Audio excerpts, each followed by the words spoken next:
Demon slayer chapter 145 जिसका title है box of happiness. तो लास्ट चैप्टर में आप लोगों को याद होगा जिनस और काइगाओ के बीच में फाइट स्टार्ट हो जाती है और वहीं पे वो चैप्टर खत्म हो जाता है। तो आज की वीडियो में हम उसके आगे की स्टोरी कंटिन्यू करेंगे। तो बिना टाइम वेस्ट किए वीडियो स्टार्ट करते हैं। और हाँ, वीडियो में आगे बढ़ने से पहले वीडियो को लाइक और चैनल को सब्सक्राइब करना ना भूले ताकि आप आगे नई वीडियो मिस ना करो। तो इस चैप्टर की शुरुआत होती है जहाँ पर काइगाओ को अपना अनफॉर्चुनेट मुकाबला याद आता है अपोनेंट 1 के साथ। और उसका मानना है कि अपने साथ सुपर पावरफुल अपोनेंट के सामने घुटने टेक देना कोई शर्मिंदगी ही नहीं है और वो जिंदा रहने के लिए कुछ भी कर सकता है। और चाहे उसको अपना सर जमीन पे रगड़ना पड़े, गंदा पानी पीना पड़े और या चोरी करना पड़े, तो वो कोकोशिबो के सामने अपने घुटने टेक देता है अपनी जान बचाने के लिए। और फिर कोकोशिबो काइगाओ को ऑफर देता है कि अगर उसको ज्यादा पावरफुल बना है तो वो उसे मुजान के ब्लड का एक पोर्शन दे सकता है और अगर मुजान ने उसे एक्सेप्ट कर लिया तो वो हमारा एलाई भी बन सकता है। और वो काइगाओ को एडवाइस भी देता है कि उसे डीमन बनने में टाइम भी लग सकता है अगर वो एक स्ट्रॉन्ग ब्रीथिंग स्टाइल यूजर है तो। और वो ये भी बताता है कि उसे खुद को 3 दिन का टाइम लग गया था डीमन बनने में। और फिर कोकोशिबो काइगाओ को मुजान के एक लार्ज अमाउंट ऑफ ब्लड देता है क्योंकि वो भी एक ब्रीथिंग स्टाइल यूजर है। और फिर इसके बाद वो काइगाओ को बोलता है कि उसे थैंकफुल होना चाहिए कि वो उसे ब्लड दे रहा है और अगर उसने एक भी ड्रॉप नीचे गिराई तो उसके आंसू की तरह उसका सर भी नीचे गिर जाएगा। और उस टाइम पे काइगाओ की पूरी बॉडी डर के मारे काबरी होती है डीमन में ट्रांसफॉर्मेशन होने से पहले। और फिर सीन चेंज होता है और वापस से हम काइगाओ को जेनेसु की फाइट में आ जाते हैं जहाँ पर काइगाओ जेनेसु को बोलता है कि उनके कंपेयर में वो कुछ भी नहीं है। और हाँ, भले इसने थोड़ी सी स्ट्रेंथ गेन कर लिया मगर तो भी यहाँ पर मैं उसका सामना नहीं कर सकता और बस ये एक डर्ट है जो हमेशा रोता रहता है। और ना ही इसके पास कोई प्राइड है और ना ही कोई हिम्मत। और वो ओल्ड मैन चाहते थे मुझे सिस्टम के साथ को सक्सेसर बनाना। और फिर वो बोलता है कि एक पॉइंट पे आके सभी को मारना ही है और तुम और वो ओल्ड मैन कोई अलग नहीं हो।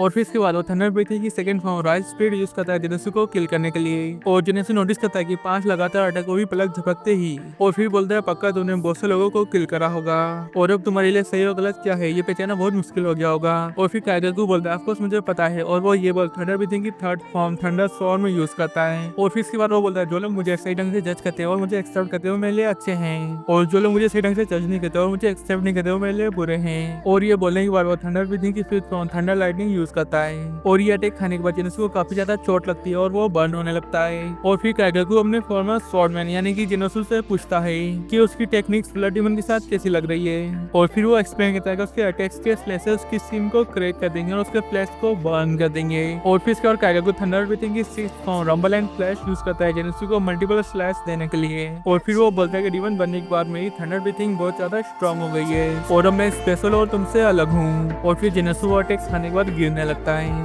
और फिर उसे वो दिन याद आते जब वो काइगाओ के साथ ट्रेनिंग करा करता था और जेनेसु थंडर ब्रीथिंग की फर्स्ट फॉर्म यूज कर पाता था और काइगाओ फर्स्ट फॉर्म को छोड़ के सारी फॉर्म्स यूज कर सकता था। और एक दिन जेनेसु देखता है कि कुछ हायर एंड डीमन स्लैश काइगाओ का मजाक उड़ा रहे हैं कि वो थंडर ब्रीथिंग की फर्स्ट फॉर्म यूज नहीं कर सकता जो कि फाउंडेशन है सारी फॉर्म्स की। और अगर उसको सारी फॉर्म्स भी यूज करना आती है और अगर फर्स्ट नहीं तो भी कोई मायने नहीं है और वो एक हाशिरा भी नहीं बन सकता और पक्का वो जल्दी मर जाएगा।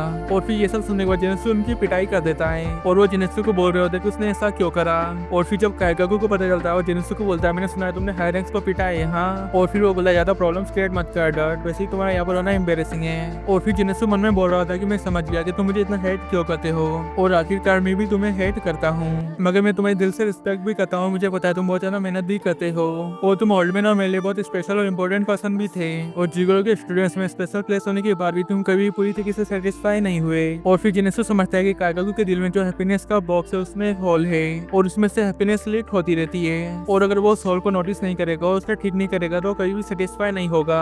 और फिर वो उसके मास्टर जिगरो को सॉरी बोलता है कि हमारे रास्ते अलग अलग हो गए। और फिर सीन चेंज होता है वापस से जेनेसु और काइगाओ की फाइट के बीच में आ जाते हैं और जेनेसु अपने आप को गिरने से संभाल लेता है और ये देख काइगाओ चौंक जाता है और बोलता है इसके पास क्या अभी भी स्ट्रेंथ बाकी है। और फिर जेनेसु काइगाओ को भी सॉरी बोलता है और वो थंडर ब्रीथिंग की seventh form flaming thunder god use करता है और काइगाओ का सर काट देता है। और फिर काइगाओ को बोलता है उसको इसका अनुमान नहीं था और आखिर वो टेक्निक क्या थी और वो बहुत ही ज्यादा फास्ट थी और मुझे इस फॉर्म के बारे में कुछ नहीं पता और आखिर उसने ऐसा क्या यूज करा। और फिर वो ओल्ड मैन जिगरो को कोसने लगता है और बोलता है उन्होंने जेनेसु को फेवर किया है, उसको ऐसा कुछ सिखा के जो मुझे नहीं सिखाया। और फिर जेनेसु बोलता है ये वो इस टाइप के पर्सन नहीं थे और ये फॉर्म मैंने खुद से क्रिएट करी है कि मैं इस टेक्निक को यूज कर तुम्हारे साथ इक्वल फाइट कर सकूं। और फिर इसके बाद ये चैप्टर यहीं पर खत्म हो जाता है। तो अगर आप जानना चाहते हो कि अगले चैप्टर में क्या होगा तो वीडियो को लाइक और सब्सक्राइब करना ना भूले ताकि आप आगे वाली वीडियो मिस ना करो। तो फिर मिलते हैं नेक्स्ट वीडियो में, तब तक के लिए बाय बाय।